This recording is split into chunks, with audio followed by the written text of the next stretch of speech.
México ha tocado fondo. Cada semana nos despertamos con una nueva noticia de violencia en algún lugar del país, con algún descubrimiento que horroriza a toda la población o incluso algunos con la terrible noticia de que el nuevo desaparecido es un hijo, un padre o un amigo. Todo a la vez que vemos cómo al gobierno parece simplemente no importarle y solo utilizan la tragedia de la gente para pegarse entre partidos políticos y echarse la culpa los unos a los otros. La población está desesperada y parece que lo único que busca es una explicación. Un culpable, el partido en el poder, los que estaban antes de ellos, la música que algunos escuchamos, algún gobierno extranjero o simplemente la mentalidad valemadrista del mexicano. Pero créanme amigos que si todo este problema fuera tan sencillo como que los políticos de este país prefieren unos cuantos dólares de mordida antes que el bienestar de su población, o que los corridos nos cuentan que pertenecer al crimen organizado es llevar una vida de lujos, fiesta y mujeres, si los problemas de este país se redujeran a explicaciones tan simples y se pudieran resolver cambiando los que están en el poder o prohibiendo un género musical, de verdad que hace rato que hubiéramos acabado con cualquier rastro de violencia en el país. En este video vamos a repasar cómo el narcotráfico pasó de ser un simple sistema de transporte a dominar todo el país. Vamos a hablar de geopolítica, de seguridad pública y vamos a tratar de descubrir cómo llegamos a este punto, quiénes son los culpables y por qué solucionar este problema es tan pero tan complicado. Este es un tema que me toca de cerca. Aparte de ser mexicano, vivo en un estado dominado por una de estas organizaciones y yo he sido testigo de cómo este problema afecta directamente a la gente que me rodea. Es por eso que para mí este video es muy especial. He pasado decenas y decenas de horas escuchando y leyendo artículos históricos, análisis geopolíticos y testimonios de todo este horror, y personalmente creo que lo único que yo puedo hacer para aportar con mi granito de arena a todo esto es justamente este video. Así que amigos, hoy les voy a contar cómo fue que los cárteles se apoderaron del Estado mexicano. Creo que la mejor forma de comenzar este video es aclarar unas cuantas cosas sobre los dos protagonistas de hoy, nuestro país, México, y el narcotráfico, al que quizá habría que cambiarle el nombre después. México es un país tremendamente grande, 14º en dimensión territorial, y a pesar de no tener una densidad de población especialmente baja, la grandísima mayoría del país está muy despoblada. Más del 50% de la población mexicana vive en esta pequeña franja del centro del país, que no representa ni el 18% del territorio nacional. Y es que México es un país repleto de montañas, cuya zona norte es un absoluto desierto y su zona sur es una inhóspita selva en la que es muy difícil construir debido a la humedad. Todo esto ha hecho que desde el inicio de su historia a los gobiernos mexicanos se les haya hecho tan difícil mantener un control sobre todo su territorio. Esto explica en buena parte por qué los estadounidenses pudieron quitarnos el norte del país sin mucha dificultad, por qué todo Centroamérica se separó de nosotros a la primera que tuvieron la oportunidad, y por qué a día de hoy parece que hay tres culturas completamente diferentes en lo que llamamos México: norte, centro y sur. Pero este problema de soberanía territorial no es cosa del pasado. A día de hoy hay muchas zonas del país, como inhóspitas sierras desérticas en el estado de Sonora, densas selvas de montañas de Oaxaca o enormes tramos de desierto en medio de la nada, donde sigue siendo extremadamente difícil para el gobierno entrar y replicar el estilo de vida y las normas constitucionales que son el pan de cada día en la Ciudad de México o en Monterrey. Además, como diría el buen Porfirio Díaz, tan lejos de Dios y tan cerca de los Estados Unidos. La historia de nuestro país se puede resumir en 200 años de subordinación económica a la que lleva ya mucho tiempo siendo la primer potencia mundial, y nuestro pobre país ha sido utilizado como una bodega y un puente para satisfacer cualquier deseo que los yanquis estén dispuestos a pagar para cumplir. Y a ver, muchos son normales y positivos como los automóviles, frutas o cervezas, pero a los gringos también les gusta la mala vida, y no precisamente poco. Si en este video me pusiera a explicar por qué, estaríamos aquí hasta mañana, pero Estados Unidos a día de hoy es el país con más muertes relacionadas al consumo de drogas, y no solamente a nivel nominal sino también per cápita, es decir que incluso en promedio no hay un solo país en el que el consumo de drogas mate tanto como nuestro vecino del norte, y teniendo en cuenta que ellos tienen mucha más capacidad para cuidar sus fronteras marítimas y que su único vecino hacia el norte es el amigable Canadá, pues nuestro México se convierte en la ruta perfecta para abastecer a los gringos con absolutamente todo lo que quieren. El otro estado.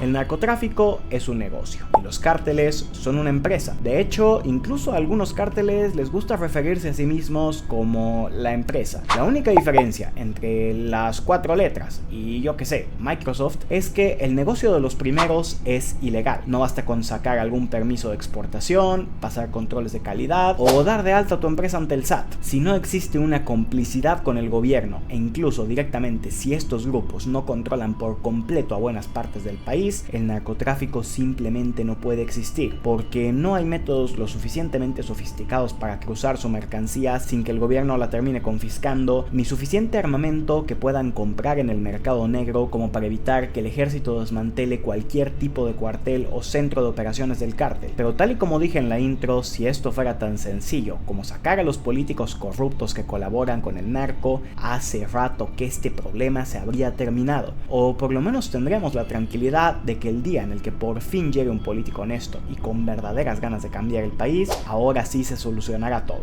En fin, pero el narcotráfico no es solo un negocio, es toda una industria. Se estima que esta actividad genera cerca del 2,7% del PIB nacional y según un estudio de 2018 es el quinto empleador más grande del país, superando a varias empresas transnacionales. Y estos son solamente los ingresos que vienen directamente de las actividades ilícitas. Pero recordemos que en la economía un solo ingreso puede terminar alimentando muchas bocas de manera indirecta. Ese capo de la droga que gana miles de dólares al mes necesita arquitectos que construyan su casa, restaurantes en los que comer, antros en los que divertirse, abogados, contadores, en fin, podría seguir todo el día. Actualmente en México es muy difícil separar la economía legal de la ilegal. Les aseguro que si ustedes viven en una ciudad con mucha presencia de este tipo de grupos como Culiacán o Guadalajara, conocerán o por lo menos sospecharán de algún lugar que se dedica a lavar dinero para algún cártel, y es por eso que digo que ya no podemos hablar simplemente de narcotraficantes. Su principal negocio es ese, pero para poder seguir operando necesitan una enorme red de corrupción y conexiones geopolíticas alrededor de todo el planeta. Tan solo escuchen los corridos, no sabes si los escriben para mañosos o para estudiantes de relaciones internacionales. Las armas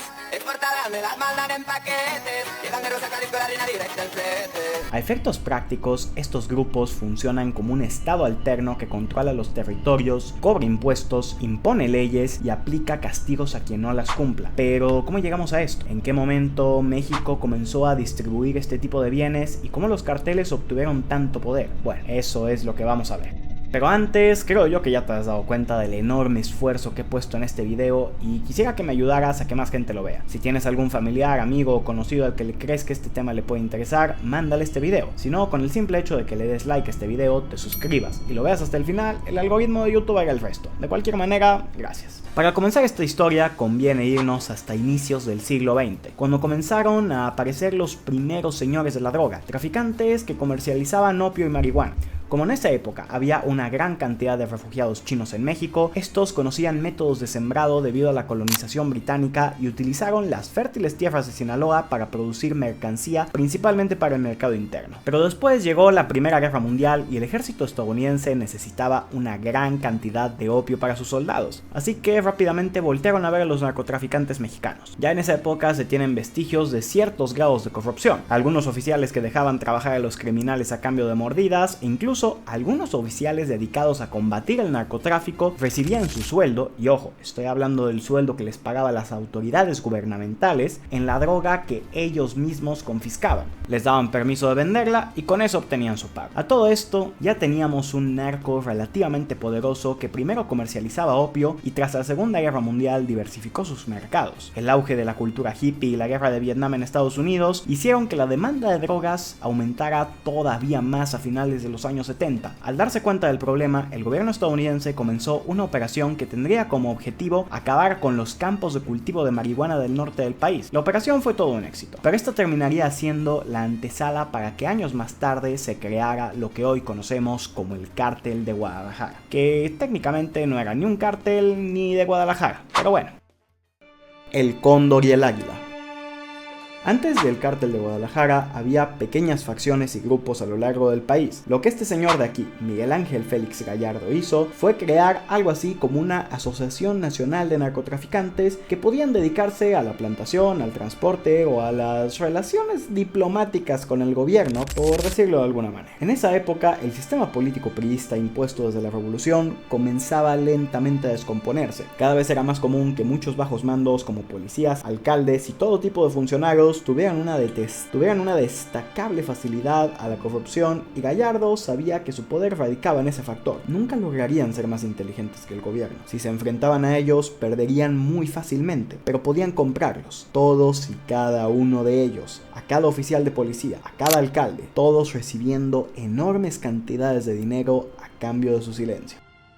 A muchos kilómetros de distancia, en Colombia, los chicos de Pablo Escobar tenían un problema. Ronald Reagan, el presidente de los Estados Unidos, había intensificado mucho la lucha contra la coca colombiana. Habían reforzado prácticamente toda la frontera del Golfo de México y en general tenían un enorme control del Mar Caribe. Esta era la ruta que utilizaba el cártel de Medellín al inicio para hacer llegar su mercancía a Estados Unidos, y su bloqueo los obligó a buscar alternativas. Fue ahí cuando encontraron en el cártel de Guadalajara el socio perfecto. Los colombianos cultivarían y mandarían su producto hacia México para que posteriormente, con toda su infraestructura de transporte, lo llevaran hacia los compradores estadounidenses. Cuando esto sucediera, cada uno se quedaría con un porcentaje del producto que podrían vender libremente al otro lado del río. Hay que decir que en un principio el niño grande de esta alianza era el cártel de Medellín. Ellos eran los que tenían el foco mediático y los que tenían más poder en ese momento. El cártel de Guadalajara era un simple socio transportista. Sin embargo, esta alianza fue tan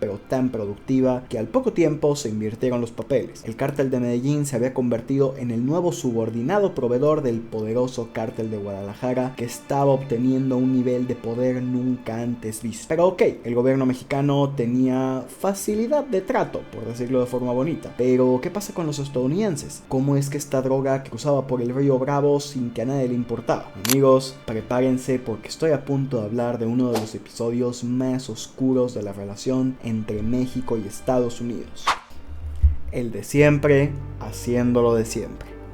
Son los años 80. La Guerra Fría está a flor de piel. Y este señor de aquí, Ronald Reagan, que ya lo hemos visto en este video, está obstinado en acabar con cualquier tipo de revolución comunista que pueda poner a otro gobierno aliado de Moscú en lo que Estados Unidos siempre ha considerado su patio trasero. En Nicaragua, los sandinistas, un grupo de izquierda, había tomado el control del poder. Y pues eso, para los gringos, significaba una sola cosa: hora de un golpe de estado.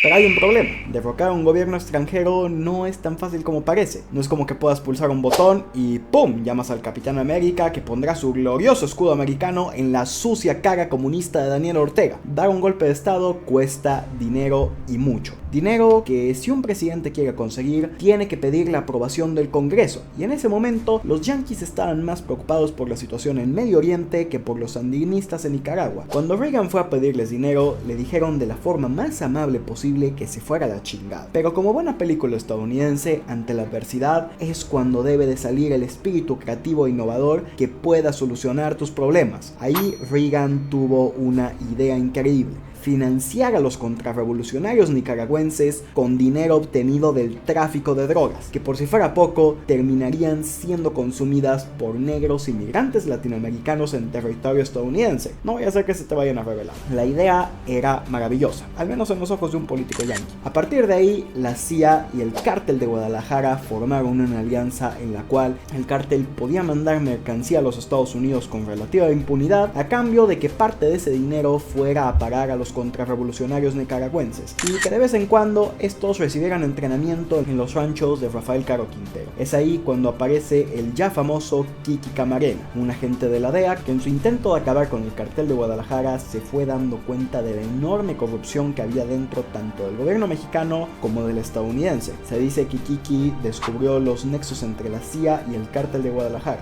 ¿Qué tanto sabía realmente ese señor? No lo sabemos. ¿Realmente la CIA participó en su asesinato? Tampoco lo sabemos con exactitud, pero las conexiones entre el cártel de Guadalajara, la agencia norteamericana y los contrarrevolucionarios en Nicaragua existen. Y el asesinato de Kiki sirvió para que de una vez por todas el gobierno estadounidense se pusiera manos a la obra contra los cárteles mexicanos. Los tres líderes del cártel de Guadalajara, Rafael Caro Quintero, Ernesto Fonseca y Miguel Ángel Félix Gallardo, cayeron presos en cuestión de unos pocos años. Y ok, final feliz. Por fin hemos acabado con el cártel de Guadalajara. Ahora México será un país seguro y pacífico. Bueno, pues amigos, esto no ha hecho nada más que comenzar.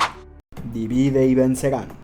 Verán, en los tiempos del cártel de Guadalajara, México era con todo y todo un país bastante seguro. Se movía mercancía y todos lo sabían, sí, pero como solamente existía un cártel, pues no sucedían enfrentamientos entre estos grupos que imposibilitaran la vida de las personas comunes y corrientes. Pero cuando cayó Miguel Ángel Félix Gallardo, todo esto comenzó a cambiar. Como ya dije, el cártel de Guadalajara fue como una especie de unión entre varias facciones regionales que colaboraban entre ellos para hacer negocios. Pero cuando este se desmanteló, tienes a un montón de grupos que veían en sus vecinos a posibles rivales. Unos años después de la captura de Félix Gallardo, los hermanos Arellano Félix del cártel de Tijuana intentaron asesinar a Joaquín El Chapo Guzmán, y esto comenzó el primer enfrentamiento entre cárteles, y a partir de ahí esto se ha convertido en un juego de tronos. El Chapo se enfrentó al cártel de Juárez, el cártel del Golfo peleó una guerra contra los Zetas, luego surgieron los Matazetas, que después se convirtieron en los de las 4 letras. Estos se han peleado con Santa Rosa, con Sinaloa, en fin. Si me pongo a detallar todos los enfrentamientos entre cárteles que ha habido desde los 90, estamos aquí hasta mañana. El punto es que aunque desde cierta perspectiva podemos pensar que la pelea entre cárteles hace más fácil su desintegración, la verdad es que no ha servido de mucho, y al contrario, ha provocado las olas de violencia más grandes en la historia moderna de este país. Si antes los cárteles tenían que centrar sus operaciones simplemente en la producción y la distribución de mercancía hacia los Estados Unidos, ahora se han visto obligados a convertirse en auténticas cédulas militares que pueden tener incluso el tamaño de ejércitos enteros, aparte de buscar colaborar con los gobiernos estatales, federales e incluso con agencias extranjeras para que éstas los ayuden en su cruzada momentánea contra alguno de los cárteles rivales. Y sí, amigos, es momento de comenzar a hablar de la guerra contra el narco.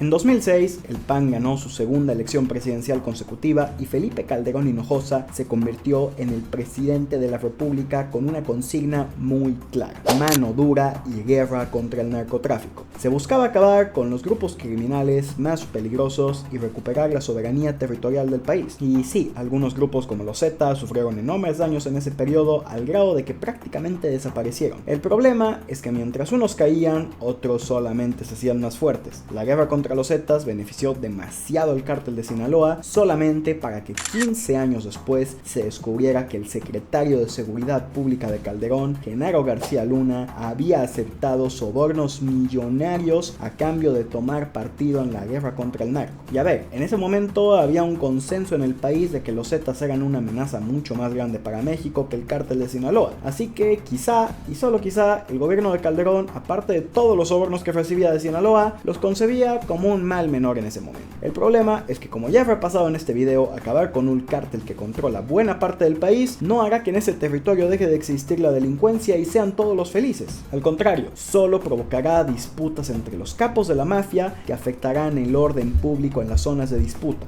En el sexenio de Calderón, las víctimas por homicidio aumentaron un 192% y tan solo pregúntenle a alguien que haya vivido en esa época cuál era la percepción de la gente sobre la seguridad. Al final, el remedio contra el narcotráfico había resultado ser peor que la propia enfermedad. Con Peña Nieto la cosa no cambió mucho, aunque se había prometido una estrategia de seguridad distinta que no generara tanta violencia y se centró en capturar a capos importantes pensando que con esto podría derrumbar a estas organizaciones. De nuevo, error. La violencia en este periodo no disminuyó y aquel grupo de los Matazetas comenzaba a conseguir poder de verdad. Para este punto, los cárteles se habían vuelto organizaciones poco convencionales en las que el liderazgo no era muy marcado y donde podías acabar con algún alto mando sin que el resto de la organización apenas se viera afectado. Para este punto parecía evidente que se necesitaba una nueva manera de combatir este problema.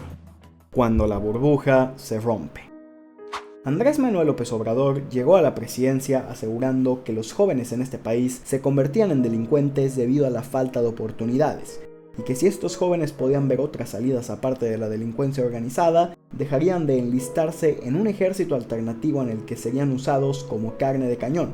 ¿Tiene sentido esta idea? Pues hasta cierto punto sí. La cosa es que a partir de aquí, la forma en la que AMLO enfrentó a estos grupos criminales fue, ¿cómo decirlo?, amable. Si Calderón enfrentaba un grupo en específico para favorecer al resto, AMLO prefería dejar las cosas como están, en una especie de idea de que si los cárteles no tenían enfrentamientos entre sí, la violencia en las calles disminuiría. Y a ver, es cierto que los homicidios en México bajaron bastante. Justamente, no hay tantos enfrentamientos entre cárteles. El problema es que los grupos que ya existían consiguieron unos niveles de poder nunca antes vistos. Para este punto, todo mundo sabía del enorme poder que tenían los dos cárteles más grandes del país. Si decides escuchar un poco de música regional mexicana, te bombardearán con un montón de códigos y mensajes ocultos sobre los cárteles de droga, que a menos que seas mexicano y estés inmerso en esta cultura, es imposible que los entiendas. Si vas a comer a un restaurante lujoso del país y tienes un ojo entrenado, puede que notes a ciertas personas con una vestimenta y unas actitudes llamativas, por decirlo de alguna manera. Si en cambio te adentras en las zonas más pobres del país, seguramente vuelvas a ver las mismas letras y códigos que escuchaste en alguna canción de moda, pero ahora grafiteadas en alguna pared o incluso firmando un cartel lleno de amenazas y mala ortografía. Todo el mundo sabía que ellos estaban ahí, al lado tuyo, pero a nadie le importaba demasiado. En primera, porque de una u otra manera generaban muchísimo dinero y empleos para gente honesta, y porque existía esta idea de que si no andas en malos pasos, no te va a pasar nada, que las enormes cifras de asesinatos que se ven publicadas en los medios oficiales no son más que un montón de criminales matándose entre ellos, y que las madres buscadoras son en su gran mayoría las madres de delincuentes que no quieren aceptar a qué se dedicaban sus hijos, o incluso aceptándolos solo quieren saber qué pasó con ellos. Y a ver, esta idea tiene parte de verdad. Tú escuchas entrevistas con antiguos miembros de estas organizaciones y es lo que siempre tratan de dar a entender. Ellos no son enemigos del pueblo, solamente del cártel rival o incluso de gobiernos extranjeros, y que si se les deja trabajar, ellos van a ayudar al pueblo y todas esas cosas. Y aunque esta es tan solo la imagen que quieren dar al exterior, pero que no necesariamente se alinea al 100% con la realidad, ya que obviamente algunas vidas inocentes sí que se llevan estas organizaciones, es una realidad que hasta cierto punto la Pax Narca, por llamarla de alguna manera, puede hacer que de un retorcido y muy cínico modo la gente viva en relativa paz. El problema es que esta idea, que ya es de por sí muy cuestionable, solo aplica para los que vivimos de este lado del río Bravo. Al final, todo lo que se manda en mercancía para Estados Unidos termina siendo consumido por la gente que vive allá, y si el gobierno norteamericano no quiere que ese problema se salga aún más de control, tiene que hacer algo al respecto. Ya vimos en este video cómo la CIA colaboró como socio fundador del cártel de Guadalajara para favorecer sus propios intereses, pero esto no deja de ser una cosa que pasó hace más de 50 años. En este video no me quiero centrar en ningún cártel ni ningún caso en específico, eso lo haré más adelante, pero amigos, si queremos entender el verdadero peligro de que un gobierno extranjero se meta en asuntos de seguridad que le competen a los mexicanos, solamente tenemos que retroceder unos cuantos meses en el tiempo, al día en el que amanecimos con la noticia de que Ismael El Mayo Zambada, uno de los grandes líderes del cártel de Sinaloa, había sido capturado, todo en una operación sumamente extraña,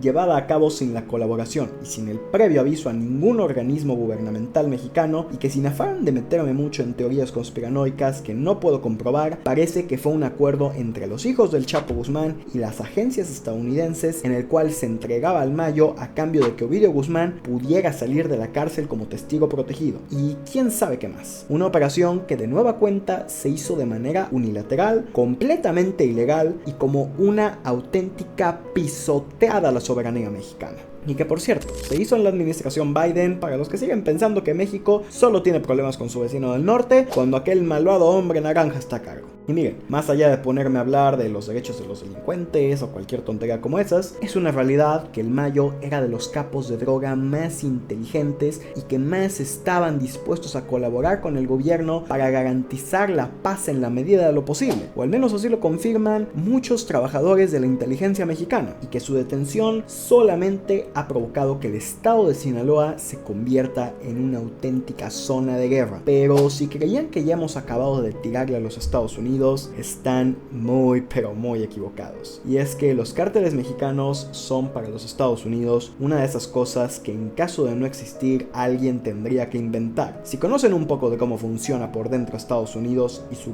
complejo entramado gubernamental, saben que hay ciertas industrias que funcionan casi como mafias, que son prácticamente intocables y que están dispuestas a hacer cualquier cosa con tal de generar un poco más dinero. Y quizá hay más, pero las tres principales en este caso son la industria farmacéutica, la armamentística y la del entretenimiento. Amigos, pongan atención porque este video no hace más que mejorar.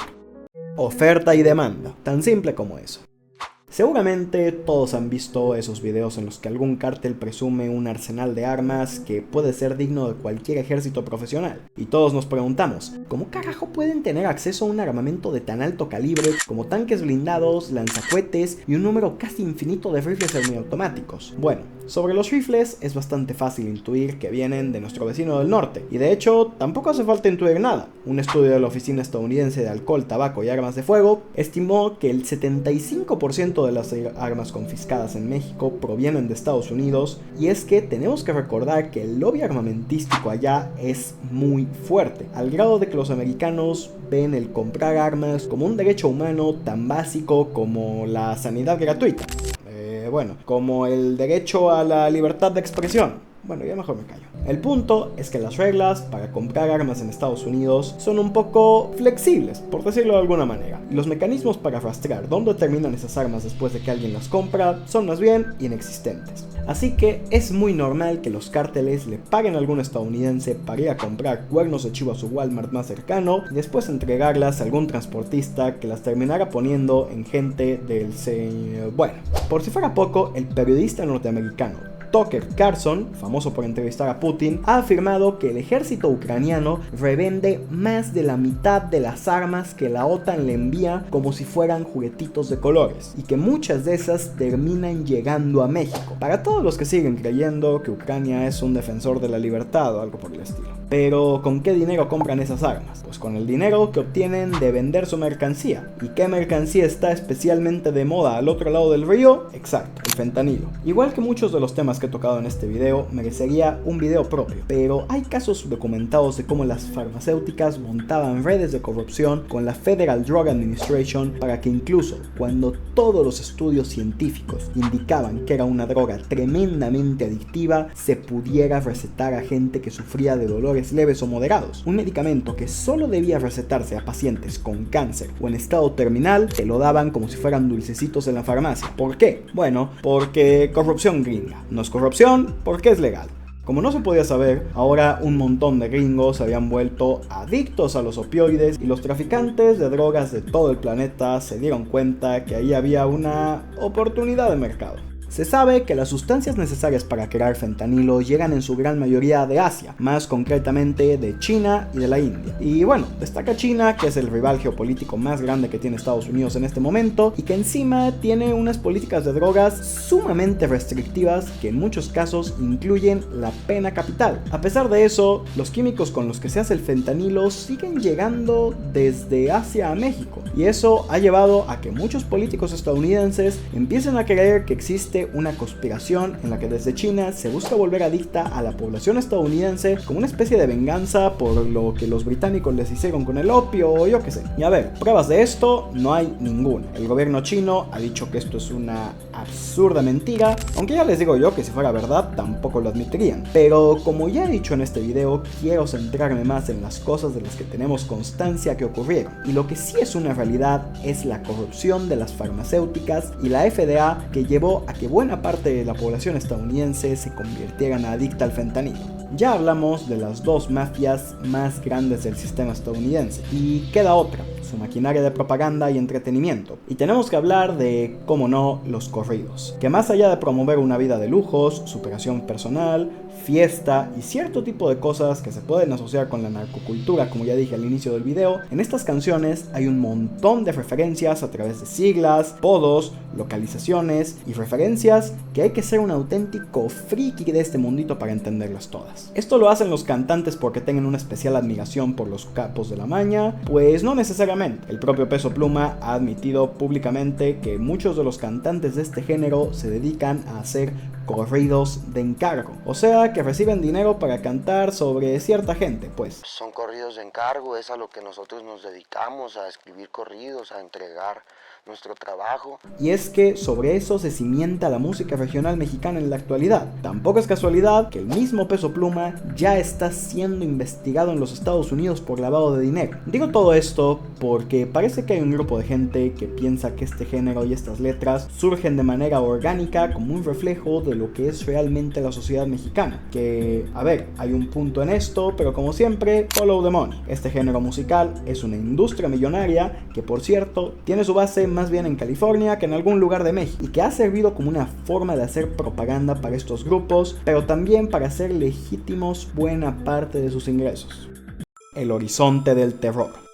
Los cárteles comenzaron como simples grupos que distribuían mercancía al otro lado del río y que de una u otra manera no intervenían demasiado en la vida de la gente honrada. Sin embargo, hace apenas un par de semanas hemos sido testigos de una de las noticias más fuertes en la historia de este país. Un grupo de madres buscadoras encontraron un rancho a 40 minutos de Guadalajara que servía como centro de adiestramiento y en muchos casos de exterminio para la organización que tiene el poder en este estado. Los cárteles se han convertido en protoestados terroristas que se han apoderado de buena parte del país. Y ojo, que yo les llame terroristas no significa que crea que un gringo los puede catalogar así, no sean idiotas. Como ya han dicho muchos, estoy seguro de que este descubrimiento no es más que una pequeña punta de un enorme iceberg de terror que todavía no conocemos y no sé si estamos preparados para hacer. Y más allá de ponernos a discutir si se ha exagerado lo que ocurrió en Teuchitlán con el objetivo de perjudicar al gobierno en el poder, lo que es innegable es que incluso en las versiones menos escandalizantes de lo que ocurrió aquí, es bastante grave de cualquier manera. Y que cualquier persona que lea un poco las noticias y esté al tanto de lo que hacen estos grupos alrededor del país, sabe que las cosas no están bien y están muy lejos de estarlo. En este video he tratado de explicar paso a paso cómo hemos llegado a este punto que parece de no retorno, por más que algunos presidentes extranjeros afirmen que con un poco de voluntad este problema podría acabar en un par de años. Esto es mucho más difícil de lo que parece. Y ya les digo yo que el problema no puede terminar sin un auténtico baño de sangre, unos años en los que el gobierno mexicano y estas organizaciones estén en una guerra absoluta, y si se hace de manera adecuada, quizá y solo quizá puedan acabar con los principales grupos criminales. Y a partir de ahí, bueno, nos tendremos que aventar otros cuantos años de una extrema vigilancia y castigo a cualquier ciudadano que sea sospechoso de realizar este tipo de actividades. Y si todo esto es acompañado de un buen crecimiento económico, cosa que ya les digo yo que no ocurriría, sino más bien todo lo contrario, bueno, quizá en ese momento puedas tener un país en el que todo esto sea cosa del pasado. ¿Creo yo que algo así pueda pasar? Difícil. Pero en este video ya hemos visto quién es el verdadero creador de este problema, cómo los estadounidenses, a través de su discreta y disimulada corrupción, se han metido en un lío en el que simplemente no pueden salir. Entonces, si algo tengo claro yo, es que la solución a este problema, sea cual sea, no pasa por la intervención de un gobierno extranjero. El modus operandi de los estadounidenses lleva siendo el mismo desde hace siglos. Crea un problema, échale la culpa a los demás por este problema, ofrécete como el único que lo pueda solucionar, y ahora que eres el héroe, aprovéchate y reclama el premio gordo. Pero bueno amigos, esto ha sido todo por este video. Si les gustó, espero que se puedan suscribir a este canal y vayan a echarle un vistazo a este video que les voy a estar dejando aquí, en el que hablo de uno de los personajes más importantes actualmente en la guerra contra el narcotráfico, Omar García Harfuch. Si les gustó este video, aquel les va a interesar mucho, estoy seguro. Nos vemos.